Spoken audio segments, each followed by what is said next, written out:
siksik nila para maging ombudsman, bagamat hindi qualify, para pagkatapos ng termino niya, siya ay maprotektahan? Yan ba ang ayaw sa korupsyon?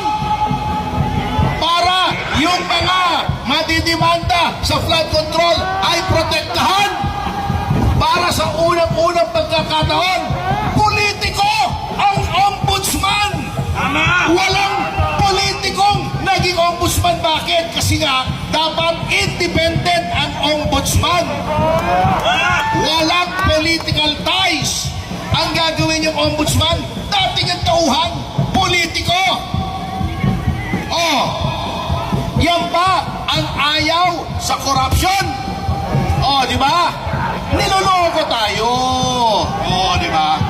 Pagkatapos, nung si Senator Marcoleta ay papalapit na ng papalapit sa kanyang mga kaalyado sa House of Representatives, mabubuking na.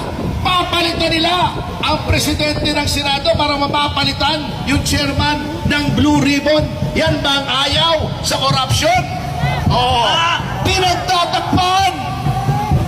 Pagkatapos, yung kanyang mga tuta sa Senado, dapat mayroong immunity yung mga whistleblowers. Ang daming batas